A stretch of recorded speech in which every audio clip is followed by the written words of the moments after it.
Government exams కోసం తక్కువ ఖర్చులోనే maths, aptitude, reasoning వంటి కోర్సులు నేర్చుకోవడానికి ఇప్పుడే కాల్ చేయండి.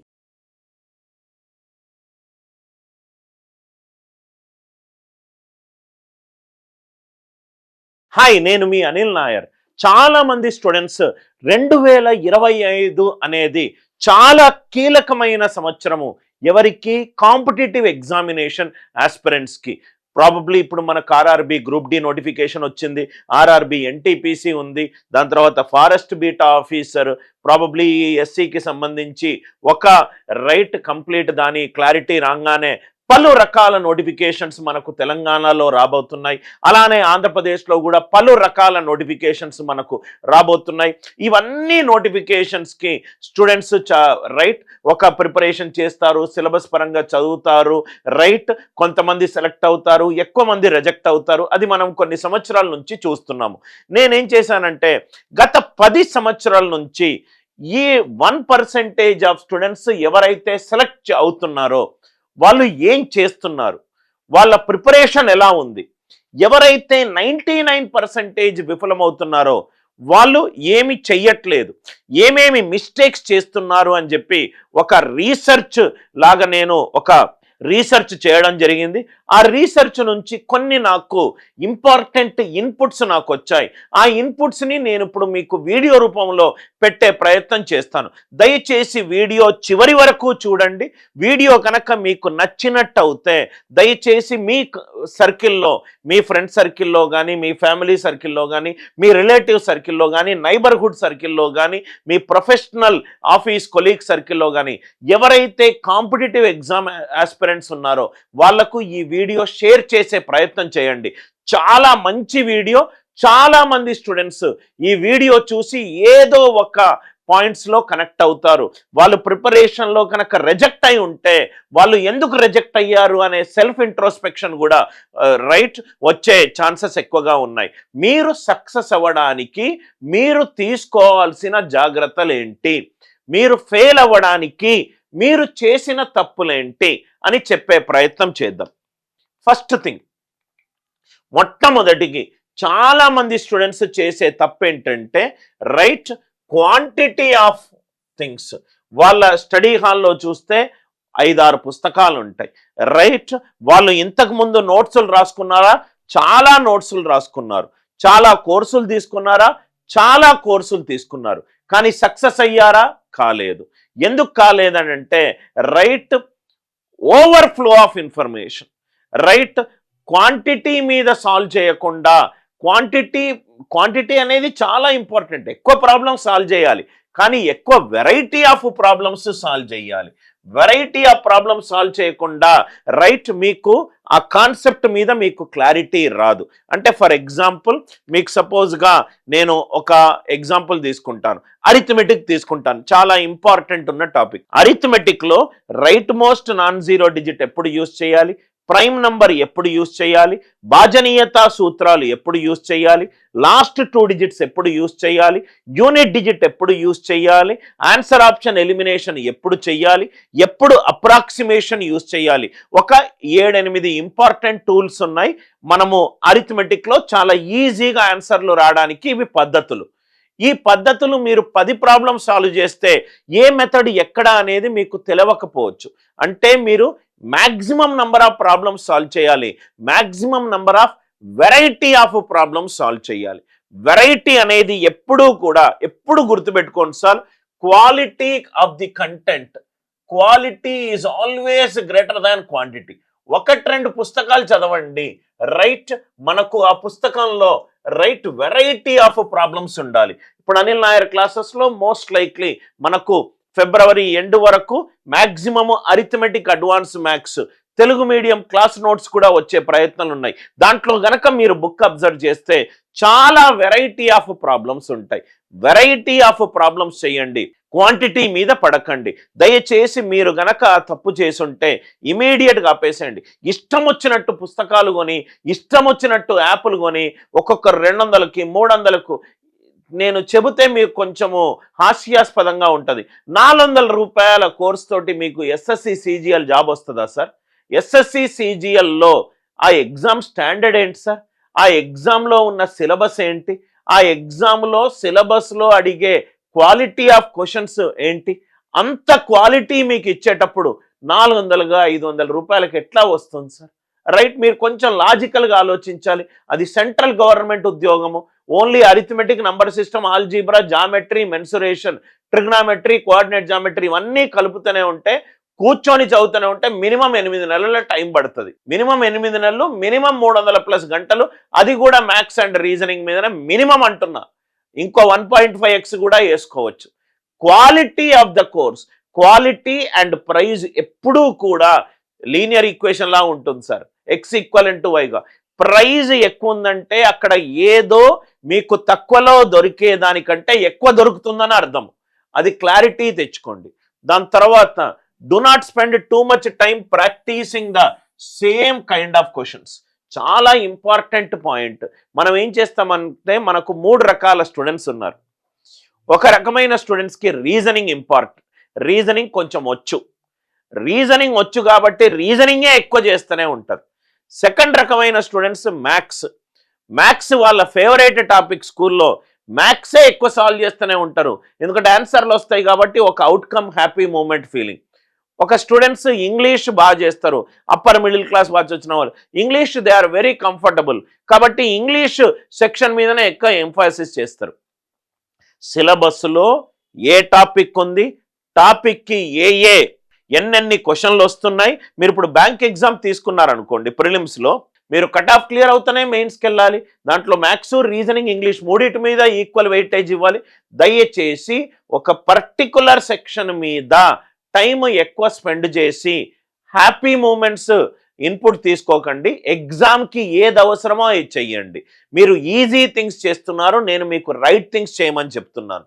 Practice a variety of questions, మంచి క్వాలిటీ కంటెంట్. ఇప్పుడు అనిల్ నాయర్ క్లాసెస్ కోర్సులో మొత్తం అన్ని మ్యాథ్స్ క్లాసెస్ అన్నీ నేనే తీసుకున్నాను. రీజనింగ్, ఇంగ్లీష్ మంచి అద్భుతమైన క్యాట్ ఎగ్జామ్ టీచర్లతోటి నేను క్లాసులు చెప్పించాను. మీరు ఆ కోర్స్ కనుక చూస్తే వెరైటీ ఆఫ్ క్వశ్చన్స్ ఉంటాయి, లేటెస్ట్ అప్డేటెడ్ క్వశ్చన్స్ ఉంటాయి, new way of solving questions ఉంటాయి. మీకు గూగుల్లో దొరికేదే నేను చెప్తే ఇంకా నా కోర్సు మీరు ఎందుకు తీసుకుంటారు సార్ అని నేను ఏం చేశానంటే, క్వశ్చన్కి నేను నా వేలో సాల్వ్ చేయడానికి ఏమేం చెయ్యాలో ఆ ప్రయత్నాలన్నీ మీకు చేశాను. Concentrate on familiarising yourself with a range of problems. ఇది చాలా ఇంపార్టెంట్ పాయింట్. జనరల్గా ఏంటంటే, మీరు ఎగ్జామ్కి ముందు ఎన్ని వెరైటీ ఆఫ్ క్వశ్చన్స్, అది క్లాస్ రూమ్లో కావచ్చు, టాపిక్ టెస్ట్లో కావచ్చు, సెక్షనల్ టెస్ట్లో కావచ్చు, ప్రోగ్రెసివ్ టెస్ట్లో కావచ్చు, మార్క్లో కావచ్చు, ఎన్ని వెరైటీ ఆఫ్ క్వశ్చన్స్ మీరు చూస్తూనే ఉంటే మీరు కొత్త క్వశ్చన్స్ చూస్తే భయపడరు. ఇప్పుడు ఒక కొత్త మనిషితోటి మీరు మాట్లాడడానికి ఎందుకు భయపడతారంటే, కొత్త మనుషులతోటి మాట్లాడే మీకు మీ యొక్క లైఫ్ జర్నీలో చాలా తక్కువ ఉంది కాబట్టి. ప్రాబ్లం చూడంగానే మీరు భయపడకూడదు. ప్రాబ్లం మీకు భయం క్రియేట్ చేస్తుందంటే నీ ప్రాక్టీస్లో ఏదో లోపం ఉన్నట్టు. ఎక్కువ ప్రాక్టీస్ చేసావనుకో కొత్త ప్రాబ్లమ్స్కి భయపడవు. ఆ పేపర్కి ముందే నీ సబ్ కాన్షియస్ చెప్తూ ఉంటుంది, నేను లేపగలుగుతా, నేను ఈ ఎగ్జామ్ని క్లియర్ చేయగలుగుతానని అనేది. ఫెమిలియారిటీ అనేది చాలా ఇంపార్టెంట్, ఎస్పెషల్లీ కాంపిటేటివ్ ఎగ్జామినేషన్లో. అన్ప్రెడిక్టబిలిటీ అనేది 10% ఉంటుంది కాబట్టి ఎక్కువ వెరైటీ ఆఫ్ క్వశ్చన్స్ సాల్వ్ చేసే ప్రయత్నము చెయ్యాలి. వెరైటీ ఆఫ్ క్వశ్చన్స్ సాల్వ్ చేయాలి, కానీ same model, same topic, same concept 100 క్వశ్చన్లు సాల్వ్ చేసేటోడు కంటే కూడా different model, different way of solving, expert teacher guidance తోటి 30 క్వశ్చన్లు సాల్వ్ చేసేటోడు ఎప్పుడూ కూడా గెలుస్తాడు సార్. ఫెమిలియారిటీ ఉండాలి, క్వాలిటీ ఆఫ్ క్వశ్చన్ సాల్వ్ చేయాలి, ఒక సెక్షన్ మీదనే ఎక్కువ టైం స్పెండ్ చేయకండి. ఇది చూస్తే గనక కొంతమంది వీడియో చూస్తున్న వాళ్ళు, మీరు గనక ఒక ఎగ్జామ్ ఫెయిల్ అయి ఉంటే మీరు దీంట్లో ఎక్కడ మీరు కనెక్ట్ అయ్యారో నాకు తెలియదు, కానీ డెఫినెట్గా మాత్రము కొన్ని మిస్టేక్స్ని మీకు ఒక అద్దం లాగా, మిర్రర్ ఇమేజ్ లాగా చూపెట్టే ప్రయత్నం చేస్తున్నాను. Sequence and prioritize. Right, now ఏం చేయాలంటే ఇది చాలా ఇంపార్టెంట్ సార్. సపోజ్గా మీరు ఒక ఆర్ఆర్బి గ్రూప్ డికి ప్రిపేర్ అవుతున్నారు. ఈ RRB group D exam notification మనకు జనవరి 23వ తారీఖు వచ్చింది. ఫిబ్రవరి లాస్ట్ వీక్ వరకు అప్లికేషన్స్ చేసుకోవచ్చు. ఇంకొన్ని రోజులు ఏమన్నా ఎడిట్ ఆప్షన్ ఉంటే చేసుకోవచ్చు. ఆర్ఆర్బి గ్రూప్ డి నోటిఫికేషన్ ఇంకో 5-6 నెలల్లో మనకు ఎగ్జామ్ ఉంది. ఈ 5-6 నెలల్లో సపోజ్ ఒక ఎగ్జామ్ పేరు తీసుకొని నేను చెప్పే ప్రయత్నం చేస్తున్నాను. ఈ ఆర్ఆర్బి గ్రూప్ డి ఎగ్జామినేషన్లో సిబిటి ఎగ్జామినేషన్ మొత్తం మనకు 90 నిమిషాల టైం ఉంటుంది. 100 క్వశ్చన్లు వస్తాయి. ఏ టాపిక్లు వస్తాయి? Maths, reasoning, general studies, current affairs and general science. ఈ 4 టాపిక్లు వస్తాయి. ఈ 4 టాపిక్లు సరే, నాకు సిలబస్ తెలిసింది, ఎగ్జామ్ ఇన్ఫర్మేషన్ తెలిసింది. మీరేం చేయాలంటే, నేను రోజుకి 4 గంటలు చదువుతాను అని మీరు అనుకున్నారనుకోండి, గంట మ్యాథ్స్కి, గంట రీజనింగ్కి, గంట జనరల్ స్టడీస్ అండ్ కరెంట్ అఫైర్స్కి, గంట జనరల్ సైన్స్కి. ఆర్ ప్రాబబ్లీ ఇది ఒక వే ఆఫ్ థింకింగ్. లేకపోతే సార్ నాకు కొంచెం మ్యాథ్స్ వచ్చు సార్, రీజనింగ్ వచ్చు సార్, నాకు రానిదల్లా ఈ 2 సెక్షన్లు sir, general studies and current affairs గంటన్నర, రైట్, జనరల్ సైన్స్ గంటన్నర, నాకు ఈ 2 టాపిక్లు రావు సార్. మ్యాథ్స్ అండ్ రీజనింగ్ నేను ఒక దగ్గర కోచింగ్ తీసుకున్నాను, ఒక దగ్గర నేను ఆల్రెడీ నాకు కొంచెం దాని మీద ఐడియా ఉంది సార్, కాలేజీలలో ప్లేస్మెంట్లోనో పలు రకాల దాంట్లో నేను నేర్చుకున్నాను సార్ అని అంటే దానికి తక్కువ టైం ఇవ్వండి. దేంట్లోనైతే మీరు అన్కంఫర్టబుల్గా ఉన్నారో, దేంట్లోనైతే మీకు కొంచెం చదివితే ఎక్కువ మార్కులు వస్తాయో, ఏదైతే మీకు చదవంగానే ఫస్ట్ అర్థమై స్ట్రైట్ ఫార్వర్డ్ క్వశ్చన్లు వస్తాయో ఆ టాపిక్ల మీద టైం స్పెండ్ చెయ్యండి. ఆర్ యు ఆల్ విత్ మీ? దయచేసి మీకు ఫెమిలియారిటీ ఉన్న టాపిక్ మీద ఎక్కువ టైం స్పెండ్ చేయకండి. మీరు ఏం చేయాలంటే, ఈ పాయింట్ నేను మళ్ళీ మాక్ ఎగ్జామ్ స్ట్రాటజీ అప్పుడు నేను మళ్ళీ చెప్తాను సార్, రైట్. దయచేసి 6 రోజులు మీరు చదువుతున్నారు అనుకోండి, వారం రోజులు కాకుండా ఒక రోజు మీ పర్సనల్ టైం పెట్టుకొని 6 రోజులు చదువుతున్నారు అనుకోండి, 5 రోజులు చదవండి. 6వ రోజు చదివిన టాపిక్ల మీద టెస్ట్లు అటెంప్ట్ చేయండి. చదివిన టాపిక్ల మీద మీకు ఆన్లైన్లో ఫ్రీ ఏదైనా దొరికితే యూజ్ చేయండి. లేకపోతే మనం కూడా మన Anil Nair classes, RRB group ఏదైనా ఎగ్జామ్ తీసుకుంటే దాంట్లో టెస్ట్ సిరీస్ కూడా ఉంది. మీరు ఏదైతే 5 రోజులు చదివారో 6వ రోజు మీరు దాని మీద ఎగ్జామ్ రాస్తే మీకు ఒక క్లారిటీ వస్తుంది. నేను ప్రాఫిట్ అండ్ లాస్ ఒక 8 గంటలు చదివాను, నాకు ఆ 8 గంటలు చదివి కొన్ని షార్ట్ కట్స్ నేర్చుకున్నాను. మీరు షార్ట్ కట్స్ని ఎగ్జామ్ టైంలో ఎగ్జిక్యూట్ చేస్తున్నారా లేదా? ఎగ్జామ్ టైంలో అరగంట ఒక టాపిక్ టెస్ట్, అరగంట అనుకోండి, కాన్సన్ట్రేటెడ్గా కూర్చుంటున్నారా లేదా? మీకు ఆ ఎగ్జామ్ కూర్చునేటప్పుడు ముందు ఒక స్టాప్ వాచ్ పెట్టుకొని 30 మినిట్స్ టైం పెట్టుకొని ఫోన్ని స్విచ్ ఆఫ్ పెట్టుకొని, ఆర్ అన్ని డు నాట్ డిస్టర్బ్ మోడ్ పెట్టుకొని మొబైల్లో టెస్ట్ రాస్తున్నారా? ఇవన్నీ కూడా చిన్న చిన్న స్టెప్స్ సార్. మనము ఇప్పుడు ఒక బండి 80 కిలోమీటర్స్ 100 కిలోమీటర్స్ పర్ వేగంతో అలవోకగా నువ్వు నడుపుతున్నావు ఈ రోజు అని అంటే, ఫస్ట్ నువ్వు పుట్టినప్పుడు ఫస్ట్ నిల్చోలేకపోయావు, నిల్చున్నావు, దాని తర్వాత అడుగులేయలేకపోయావు, అడుగులేసావు, దాని తర్వాత నడవలేకపోయావు, నడిచావు, దాని తర్వాత ఉరకలేకపోయావు, ఉరికావు, దాని మధ్యలో నీకు కాళ్ళు దెబ్బలు, సైకిల్ నడిపే ప్రతి ఒక్కరికి తెలుసు.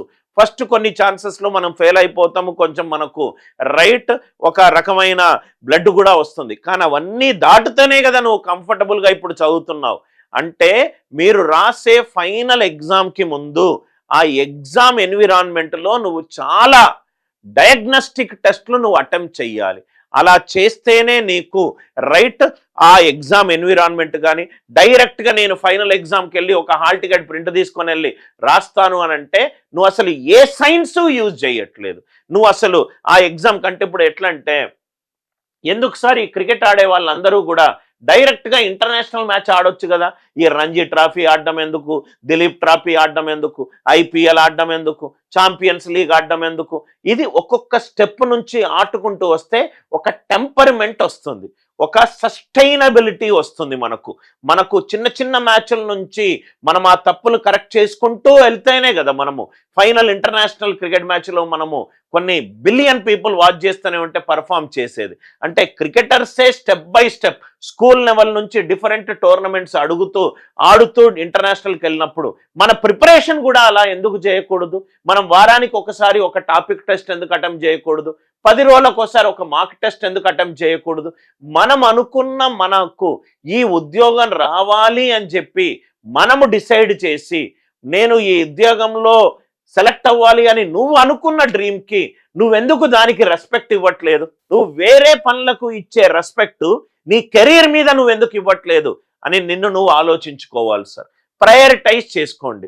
నేను ఈ 4 గంటలు చదివితే ఎగ్జామ్లో సిలబస్ ఏముందో ఈక్వల్గా చదువుతాను, ఆర్ ఏదైతే అన్కంఫర్టబుల్ సెక్షన్స్ ఉన్నాయో, ఏదైతే సెక్షన్లో నాకు పట్టు లేదో, ఏదైతే సెక్షన్లో నాకు అసలు జీరో నాలెడ్జ్ ఉందో, నాకు ఇంకో 6 నెలల టైం ఉంది, ఫస్ట్ 2-3 నెలలు ఆ టాపిక్ మీద నేను టైం స్పెండ్ చేస్తాను. అర్థమైందా సార్? సీక్వెన్సింగ్ అండ్ ప్రయారిటైజింగ్ లైఫ్లో చాలా ఇంపార్టెంట్. పొద్దున నిద్ర లేవంగానే దయచేసి ఒక అన్రియలిస్టిక్ షెడ్యూల్ వేసుకోకు. నేను చేసే పనులేంటి, కొన్ని పనులు చెయ్యి, కానీ ఆ కొన్ని పనులు కంప్లీట్ చేసుకో. దయచేసి ఒక పెద్ద షెడ్యూల్ వేసుకొని జీవితంలో నువ్వు అనుకుంటావు నీ తెలివితేటలతోటి నేను బయట వాళ్ళని మోసం చేస్తున్నానని. నువ్వు ఎంతమంది బయట వాళ్ళని మోసం చేసినా నీలోనూ ఒక పర్సన్ ఉన్నాడు. వాణ్ణి నువ్వు మోసం చేసుకుంటే దాన్ని మించిన పెద్ద మోసం లేదు. వాడు నీతో ప్రతిరోజు మాట్లాడుతున్నాడు. పొద్దున్న నిద్ర లేగానే నిన్న టైం వేస్ట్ అయిపోయింది, మొన్న ఇది ఒక 3వ సారో 4వ సారో నువ్వు ఎగ్జామ్ రాస్తున్నావు, గ్రాడ్యుయేషన్ అయిపోయి 2 ఏళ్ళు అయింది, 3 ఏళ్ళు అయింది, 4 ఏళ్ళు అయింది, ఒక ఎగ్జామ్ క్లారిటీనే లేదు. అశోక్ నగర్కి వచ్చి ఒక 4-5 ఏళ్ళు అయింది. ఇదే ఎగ్జామ్ని నేను కొన్ని రాస్తున్నాను. ఎవ్రీ మంత్ హాస్టల్ ఫీజు డబ్బులు పోతున్నాయి, ఎవ్రీ మంత్ నా మెయింటెనెన్స్కి డబ్బులు పోతున్నాయి, ట్యూషన్ ఫీజుకి డబ్బులు పోతున్నాయి. చిన్న ఉద్యోగాలు చేశాను, కానీ నేను దేనికోసమైతే హైదరాబాద్కు వచ్చాను, దేనికోసమైతే నేను నా గ్రాడ్యుయేషన్ తర్వాత ఇది నేను సాధించాలి అని పేరెంట్స్ తోటి ఒప్పించి నేను ఇక్కడికి వచ్చాను, దాని నుంచి నేను ఎందుకు దూరం అవుతున్నాను? ఇట్లాంటి సెల్ఫ్ ఇంట్రోస్పెక్టివ్ క్వశ్చన్స్ అనేటి మనకు లైఫ్లో చాలా ఇంపార్టెంట్ సార్. ప్రతి మనిషికి లైఫ్లో ఒక పీరియడ్లో నేను ఇంత దాకా చేసింది చాలు, నేను ఇట్లా బ్రతకలేను, నేను ఇట్లా బ్రతకకూడదు, నేను ఇవి చేసినందువల్లనే నేను ఇవన్నీ నష్టపోయాను అని లైఫ్లో ఏదో ఒకసారి మీ మనస్సాక్షి మీతోటి చెబుతుంది. అది ఎందుకు ఎర్లీ 20sలో జరగకూడదు? ఎర్లీ 20sలోనే మనము లైఫ్లో ఇది చేస్తే ఇది నష్టపోతామని తెలుసుకున్నప్పుడు మనం ఎందుకు దానికి సీరియస్ అటెన్షన్ ఇవ్వకూడదు? ఒకసారి ఆలోచించండి. Sequencing and prioritize. ఏవేవి ఎగ్జామ్లో ఉన్నాయి, ఏవేవి నాకు రావు. ఇది ఎగ్జామే కాదు సార్, లైఫ్లో కూడా పొద్దున్న లేసి పనులు రాసుకొని చేయడం అనేది ఒక మంచి అలవాటు. లేకపోతే ఒక డిజార్గనైజ్డ్ వే ఆఫ్ లైఫ్లోకి వెళ్తావు. ఈ రోజు నేను సపోజ్గా పొద్దున్న లేచాను, ఈ రోజు నేను ఒక 5,000 సంపాదించుకోవాలి. ఈ 5,000 సంపాదించుకోవడానికి నాకు మార్గాలేంటి? Plan A, plan B, plan C. Plan A, ఇతన్ని నేను కలుస్తున్నాను, ఈ కలిసేటప్పుడు నేను ఏం మాట్లాడాలి, అతను ఏం ఆన్సర్ చెప్తాడు, ఆన్సర్కి నేను కౌంటర్ స్టేట్మెంట్ ఏమేయాలి. ఒక బిజినెస్ పీపుల్ ఇలా ఆలోచిస్తారు సార్. అది బిజినెస్లో వాళ్ళ గ్రోత్ కోసం వాళ్ళు ఆలోచించేది. కాంపిటేటివ్ ఎగ్జామినేషన్లో నీ గ్రోత్ కోసం కూడా నువ్వు ఆలోచించాలి. Tip number 2, sequencing and prioritize. ఇది లేకపోతే ఏంటంటే ఒక టాపిక్ నీకు రాదు అని తెలిసి దాని మీద నువ్వు టైం స్పెండ్ చేయకుండా, ఎఫర్ట్ పెట్టకుండా ఆ టాపిక్ వల్ల నీకు వచ్చే కాల్స్ కూడా కన్వర్ట్ కాకుండా వెళ్ళిపోతాయి. Are you all with me? Sequencing and prioritize. Analytical skills. ఇది నాకు తెలిసి ఒక టీచర్గా నేను ప్రతి ఒక్క స్టూడెంట్కి నా 20 సంవత్సరాల నుంచి నేను దీని మీద చాలా ఎక్కువ ఫోకస్ పెడతాను సార్. ఇప్పుడు నేను కూడా ఆఫీసులో నేను ఎటువంటి ఎంప్లాయీని ఇష్టపడతానంటే, ఒక ప్రాబ్లం స్టేట్మెంట్ ఇచ్చినప్పుడు, సార్ ఇలా చేశాను సార్, మీరు ఇట్లా అన్నారు, ఇట్లా చేశాను సార్ అని చెప్పకుండా, సార్ ఇది ప్రాబ్లం స్టేట్మెంట్, మీరు అడిగిన విధానము ఇది అవుట్పుట్ 1, కానీ నాకు ఒక ఐడియా వచ్చింది సార్, నేను ఈ ఐడియా కొంచెం మీకు చెప్తాను, బాగుంటే మనం ఎగ్జిక్యూట్ చేద్దాం సార్ అని చెప్పి 2.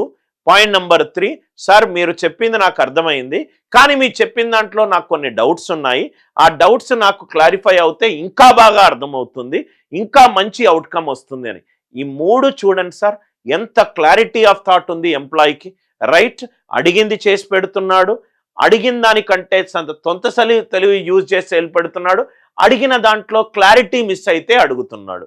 అలానే అనలిటికల్ స్కిల్స్ మీరు లైఫ్లో ఒక్కటి గుర్తుపెట్టుకోండి సార్, మీకు 10th ఎన్ని మార్కులు వచ్చినా, ఇంటర్మీడియట్లో ఎన్ని మార్కులు వచ్చినా, గ్రాడ్యుయేషన్లో ఎన్ని మార్కులు వచ్చినా, ఒక మనిషిగా నువ్వు ఎప్పుడు నిలబడతావంటే నీకు లాజికల్ థింకింగ్ ఉన్నప్పుడు. మీరు చూడండి, ఇప్పుడు ఓయో రూమ్లో ఏదన్నా రూమ్స్ అతనివా సార్? కాదు. రెడ్ బస్ చూడండి, నడిపే రోజు 1,00,000 బస్సుల్లో ఏదన్నా బస్సు రెడ్ బస్సు ఓనర్దా? కానే కాదు. మేక్ మై ట్రిప్ చూడండి, మేక్మైట్రిప్.com వెబ్సైట్కి ఏమన్నా ప్లేన్స్ ఉన్నాయా?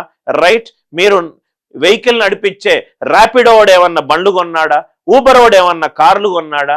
ఇదంతా లాజికల్ థింకింగ్ మీద డెవలప్ అయిన బిజినెస్ మోడల్స్.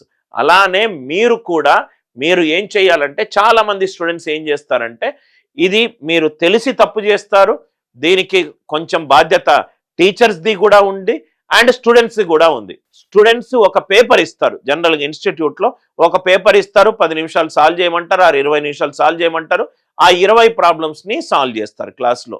స్టూడెంట్స్ ఎప్పుడైతే రెడీమేడ్ ఆన్సర్స్ కోసం వెతుకుతున్నాడో, ఎఫర్ట్ లేకుండా, తను ఒక్క నిమిషం ఆలోచించకుండా ఆన్సర్కి వెళ్ళి ఆన్సర్ చూసి అర్థం చేసుకొని ప్రాబ్లం నాకు అర్థమైంది అంటున్నాడో, అతను రాంగ్ డైరెక్షన్ కేసిన మొట్టమొదటి స్టెప్. మీరు లైఫ్లో ఒక ప్రిన్సిపల్ ఉంది సార్, ఇది ఫేమస్ మేనేజ్మెంట్ బుక్ నుంచి తీసుకున్న ప్రిన్సిపల్. ఆ ప్రిన్సిపల్ ఏమంటామంటే 48 అవర్ ప్రిన్సిపల్ అంటాం. ఇది చాలా ఇంపార్టెంట్, చాలా జాగ్రత్తగా వినండి. నేను 3-4 ఎగ్జాంపుల్స్లో మీకు ఎక్స్ప్లెయిన్ చేస్తాను. 48 గంటల ప్రిన్సిపల్ అని ఒక ప్రిన్సిపల్ ఉంది. 48 గంటల ప్రిన్సిపల్ ఏం చెప్తుందంటే, సపోజ్ ఏదైనా కొత్త విషయం నీకు తెలిసింది అంటే, నేను మీకు అర్థమయ్యే ఎగ్జాంపుల్ చెప్తాను. ఏ అండ్ బి అని ఒక 2 ఫ్రెండ్స్ ఉన్నారు. బి అనే ఫ్రెండ్ మీ గురించి సి దగ్గర చెడుగా చెప్పాడు, అది మీకు ఇన్ఫర్మేషన్ వచ్చింది. మీరేం చేస్తారు సార్? డైరెక్ట్గా బికి ఫోన్ చేసి వేసుకుంటారు, ఆర్ మీరు కొంచెం మెచ్యూర్ అయి ఉంటే బికి బితో ఏం చేస్తారంటే, ఓహో నేను బి గురించి విన్నాను, ఇమీడియట్గా ఇంపల్సివ్గా ఫోన్ చేయకుండా మీరేం చేస్తారంటే, ఓకే విన్నాను, నేను కొంచెం ఒక 48 గంటలు నా కోపాన్ని మైండ్లో పెట్టుకుంటా, ఈ 48 గంటల్లో ఇమీడియట్గా వచ్చిన కోపాన్ని అతనికి వామిడి చేస్తే, ఆ బ్రిడ్జ్ని గనక మీరు బర్న్ చేస్తే రిలేషన్షిప్లో మళ్ళీ మీరు తిరిగి వెళ్ళలేరు. ఇద్దరూ ఫీల్ అవుతారు, అరే నేను ఎందుకు ఒకడు చెప్పిన మాటలని మంచి ఫ్రెండ్ ఎందుకు పోగొట్టుకున్నా అని నువ్వు అనుకుంటావు, నేను చెప్పకున్నా కానీ వాడు తొందరలో నన్ను ఈ మాట అన్నాడు అని అర్థం చేయలేని తనం అయితే అతను కూడా పోగొట్టుకుంటాడు. 48 గంటల ప్రిన్సిపల్ ఏం చెప్తుందంటే, ఏదైనా ప్రాబ్లమ్ మీకు సపోజ్ కనబడ్డది, ఇమీడియట్గా ఆన్సర్ చూడకండి, ప్రాబ్లంని చూసి ఈ మీరు చేసే డైలీ విషయాల్లో ఆ ప్రాబ్లం మీ మైండ్లో తిరుగుతూనే ఉంటుంది. ఆ ప్రాబ్లంకి సొల్యూషన్ 48 అవర్స్ తర్వాత ఏదైనా సొల్యూషన్ ఉంటే అప్పుడు చేయండి. ఏదైనా విషయాన్ని ఇమీడియట్గా ఇంపల్సివ్గా చేయకుండా, I will get back to you in 2 days అని చెప్పండి. అది పర్సనల్ లైఫ్ అయినా ప్రొఫెషనల్ లైఫ్ అయినా. సపోజ్గా ఒక ప్రాబ్లం మనకు తెలియదు, డైరెక్ట్గా సొల్యూషన్ చేస్తే మనకు 2 నిమిషాల్లో ప్రాబ్లం సొల్యూషన్ అర్థమవుతుంది. కానీ మీ తెలివితోటి ఎంతసేపు పడుతుంది సార్? 30 నిమిషాలు, 1 రోజు 2 రోజులు వర్స్ట్ కేస్. దాని వెనకాల ఆలోచిస్తూనే ఉంటే మీకు ఆన్సర్ రావడం ముఖ్యం కాదు, ఏదైనా విషయాన్ని మైండ్లో అన్ని యాంగిల్స్ నుంచి ఆలోచించే ఒక టూల్ మీ దగ్గర డెవలప్ అవుతుంది అనేది మీరు అర్థం చేసుకోవాలి. దీనివల్ల మీకు లైఫ్లో చాలా ప్రాబ్లమ్స్ వస్తాయి, personal problems, professional problems, marital problems, friends related issues, peoples management issues, business issues, interpersonal skills issues. ఇవన్నీ ఇష్యూస్కి సగం కారణం ఏంటంటే ఇంపల్సివ్నెస్గా యాక్ట్ చేయడం. నేను ఒక 2 రోజుల్లో నీ దగ్గరకు వస్తాను, ఇది నా పాయింట్స్ నేను నీకు చెప్తున్నాను, ఆలోచించుకొని మళ్ళీ చెప్పు అని చెప్పడం. 48 అవర్ ప్రిన్సిపల్ ఏమంటుందంటే, స్టూడెంట్ కాంపిటేటివ్ ఎగ్జామ్ సెగ్మెంట్లో దయచేసి సొల్యూషన్లకు బానిస కాకు, ఇమీడియట్గా సొల్యూషన్స్ చూసి క్వశ్చన్ నాకు అర్థమైంది అని అనుకోకు. కొంచెము 10 ప్రాబ్లంలో 6-7 వరకు చూడు, 3 ప్రాబ్లంలు సొంతంగా సాల్వ్ చేసే ప్రయత్నము చూడు. ఒకసారి ఇక్కడ చూడండి సార్, ఇది జనరల్గా ఒక మేనేజ్మెంట్ బుక్ నుంచి తీసుకున్న చార్ట్. ఇది మనం ఒక ప్రాబ్లంను ఐడెంటిఫై చేస్తాం, ఆ ప్రాబ్లము ఐడెంటిఫై చేసి దాన్ని సాల్వ్ చేసే విధానాలు ఏంటి ఆలోచిస్తాము. ఈ విధానంలో మనము ఫాస్ట్గా, ఈజీగా, బెస్ట్గా సాల్వ్ చేయొచ్చని ఆ మెథడ్ ఐడెంటిఫై చేస్తాము. ఆన్సర్ ఆప్షన్ ఎలిమినేషన్స్ ఏమన్నా అప్రోచ్ ఉంటే చూస్తాము. ఈ మెథడ్ ఇక్కడ వర్కౌట్ అవుతుంది అని మనం నోట్స్లో రాసుకుంటాము. అటువంటి ప్రాబ్లమ్స్ వచ్చినప్పుడు ఇంప్లిమెంట్ చేస్తాము, ప్రాక్టీస్ చేసి మనము రిజల్ట్ తెచ్చుకుంటాం. ఇది ఒక సైకిల్, ఇది ఒక సైంటిఫిక్ అప్రోచ్. ఒక సైంటిఫిక్ అప్రోచ్ ద్వారా మీరు మొట్టమొదటిసారే కాంపిటేటివ్ ఎగ్జామ్ క్లియర్ చేయడానికి ఒక స్టూడెంట్ లైఫ్ సైకిల్లో ప్రిపరేటరీ సైకిల్ ఇది. 48 గంటల ప్రిన్సిపల్ అందరికీ అర్థమైంది కదా సార్? ఏదైనా విషయాన్ని 48 గంటలు సెన్సిటివ్ ఉన్న విషయాన్ని, ఇంపార్టెంట్ విషయాన్ని, లైఫ్ ఆల్టరింగ్ విషయాల్ని 48 అవర్ ప్రిన్సిపల్ తోటి పేషెంట్గా ఇమీడియట్గా రియాక్ట్ కాకుండా, రెస్పాండ్కి రియాక్ట్కి తేడా ఉంది సార్. రియాక్షన్ అంటే మైండ్ తోటి ఆలోచించకుండా చెప్పే ఎక్నాలెడ్జ్మెంట్, రెస్పాండ్ అంటే ఎక్నాలెడ్జ్మెంట్ డేటా తోటి చెప్పేది. ఎప్పుడు రెస్పాండ్ కాండి కానీ రియాక్ట్ కాకండి. Are you all with me? Analytical skills not for your exam but for your life. Start speeding up. ఇది ఏంటంటే మెల్లమెల్లగా నేను మీకు చెప్పాను, మెల్లమెల్లగా నడుచుకుంటూ మనం ఎప్పుడు లైఫ్లో నడవలేం, అప్పుడప్పుడు ఉరకాలే కూడా. ఎందుకంటే కాంపిటేటివ్ ఎగ్జామ్ రేస్లో మనకు తక్కువ టైంలో ఎక్కువ ప్రాబ్లమ్స్ సాల్వ్ చేయాలంటే మనం స్ప్రింట్స్ మనం స్పీడప్ చేయాలి. మెల్లమెల్లగా స్మాల్ బిగినింగ్. ఫస్ట్ ఒక స్టెప్ వేయండి, దాని తర్వాత 2 స్టెప్పులు వేయండి, దాని తర్వాత 4 స్టెప్పులు వేయండి, దాని తర్వాత స్టెప్పుల మధ్య ఉన్న డిస్టెన్స్ పెంచండి. దాని తర్వాత ఇప్పుడు మనము జిమ్కి వెళ్తాం, మనం యోగాకి వెళ్తాం. జిమ్కి వెళ్ళంగానే అది చూసి సార్ ఇది బాగుంది సార్ నేను లేపుతా సార్ అని అంటే మీ జిమ్ ఇన్స్ట్రక్టర్ వద్దు బాబు అని అంటాడు. ఎందుకంటే కండాలు అన్ని పట్టేస్తాయి మనకు. మెల్లమెల్లగా యోగా మనకు నేర్పుతుంది. ఇప్పుడు సపోజ్గా మనకు ఇంట్రెస్ట్ ఉన్న ఫుడ్ ఐటమ్ మనం తినాలనుకుంటాం, మెల్లమెల్లగా తినండి, తృప్తిగా ఆనందంగా తినండి. ఒకటేసారి నేను ఇన్ని తింటా అని చెప్పి ఏదైనా స్లోగా స్టార్ట్ చేసి మెల్లగా స్పీడ్ అవ్వండి. మళ్ళీ ఇంపార్టెంట్ ఏంటంటే సార్, వీడియో క్లాసులు చూడడము, టాపిక్ టెస్ట్లు అటెంప్ట్ చేయడము, మాక్ టెస్ట్ అటెంప్ట్ చేయడం. ఈ ప్రాసెస్ అనేది మనకు కంటిన్యూస్గా అవుతూనే ఉండాలి. ప్రాఫిట్ లెస్ వీడియో చూశాను, టాపిక్ టెస్ట్ అటెంప్ట్ చేశాను. సింపుల్ ఇంట్రెస్ట్ చూశాను, వీడియో చూశాను, టాపిక్ టెస్ట్ అటెంప్ట్ చేశాను. పర్సంటేజ్ డెరైవ్డ్ ఉన్న టాపిక్లన్నీ అటెంప్ట్ చేశాను, సెక్షనల్ టెస్ట్ అటెంప్ట్ చేశాను. అరిథమెటిక్లో అన్ని టాపిక్లు కవర్ అయిపోయినాయి, అరిథమెటిక్ మార్క్ టెస్ట్ అటెంప్ట్ చేస్తున్నాను. మొత్తం అంతా కూడా సిలబస్ ఒక స్టేజ్కి వచ్చింది, మార్క్ టెస్ట్లు అటెంప్ట్ చేస్తాను. ఇది మనకు చాలా ఇంపార్టెంట్. ఈ మాక్ ఎగ్జామ్ని అనలైజ్ ఎలా చేయాలనేది అదొక డిఫరెంట్ సైన్స్. దానికి నేను సపరేట్ సెషన్లో పెడతాను. మెల్లమెల్లగా మీ టైం క్వాంటమ్ని పెంచుకుంటూ వెళ్ళండి. సడన్గా ఒక రోజు 8 నుంచి 10 గంటలు చదివా, ఈరోజు మంచి ఫామ్లో ఉన్నా, నెక్స్ట్ రోజు నేను గంట చదివాను, ఇలా చదువుతారు కదా సార్. ఒకరోజు మ్యాక్సిమం, ఒకరోజు అసలు ఏం చదవరు, ఒకరోజు గంట చదువుతారు. ఇట్లాంటి డిజార్గనైజ్డ్ స్టడీస్ నాకు తెలిసి అయితే రిజల్ట్స్ తీసుకొని రావు. ఆర్ 1% ఆఫ్ ద పీపుల్ ఎవరికైనా రిజల్ట్స్ వచ్చాయో వాళ్ళకు ఇలా అయితే వాళ్ళు చదవలేదు. Next smarter approach. ఇది చాలా ఇంపార్టెంట్. చాలా మంది స్టూడెంట్స్ చేసే తప్పు ఏంటంటే ఒక ఇన్స్టిట్యూట్లో టీచర్ యొక్క అనుభవాన్ని, అతనికి సబ్జెక్ట్ పైన ఉన్న నైపుణ్యాన్ని, అతని ఎన్ని సంవత్సరాల నుంచి ఆ సబ్జెక్ట్ మీద కూర్చొని ఒక ఆర్డినరీ స్టూడెంట్స్ని ఎక్స్ట్రాడినరీ సక్సెస్ స్టోరీగా క్రియేట్ చేశారు. ఇవన్నీ మైండ్లో పెట్టుకొని మనము స్మార్టర్ అప్రోచెస్ తెలుసుకోవడానికే మనం కోర్సెస్ తీసుకుంటాం. ఇప్పుడు అనిల్ నాయర్ క్లాసెస్లో కొన్ని వేల మంది కోర్సెస్ ఎందుకు తీసుకుంటారంటే దాంట్లో ఉన్న స్మార్టర్ టెక్నిక్స్ తెలుసుకోవడానికి. Are you all with me? Work smart. నాకు hard working student success. Hard working అంటే ఇప్పుడు మనకు రిక్షా నడిపేన అతను ఇప్పుడు మీరు రైల్వే స్టేషన్కి వెళ్ళండి, ఒక కూలీ ఉంటాడు, బండలాగా 30-40 కేజీలు మోస్తూనే ఉంటాడు. కానీ అతను సూపర్ సక్సెస్ఫుల్ అవుతాడా? కాడు. ఎందుకనంటే హీఈస్ వర్కింగ్ హార్డ్. కష్టపడండి. కష్టపడడంతో స్మార్ట్నెస్ తోటి కష్టపడండి. స్మార్ట్నెస్ అంటే ఏంటి? నాకు ఇది తెలుసు, నాకు ఇది తెలియదు, తెలుసుకుంటా, స్మార్టర్ వే ఆఫ్ సాల్వింగ్ తెలుసుకుంటా, నెక్స్ట్ స్టేజ్కి వెళ్తాను. Work smart, do not work hard. చాలా ఇంపార్టెంట్. వర్క్ స్మార్ట్ అంటే ప్లానింగ్లో స్మార్ట్నెస్, ప్రిపరేషన్లో స్మార్ట్నెస్, ప్రాబ్లమ్ సాల్వింగ్లో స్మార్ట్నెస్, మన చుట్టూ ఎన్విరాన్మెంట్లో మనం చేసుకున్న ఫ్రెండ్స్ కూడా ఆ ఎగ్జామ్ కోసం చచ్చిపోయేటోళ్ళు ఉంటే మనం ఆ డైరెక్షన్కి డ్రిఫ్ట్ అవుతాము. మనం చేసుకున్న ఫ్రెండ్స్ మంచిగా టైం పాస్ యాబిగేషన్ అట్లున్నారనుకోండి, కష్టమైపోతుంది. Are you all with me? Elimination method. నేను మీకు టిప్ 1 చెప్పేటప్పుడు చెప్పాను, ప్రతి ఒక్క క్వశ్చన్కి ఒక బెస్ట్ మెథడ్ ఉంటుంది.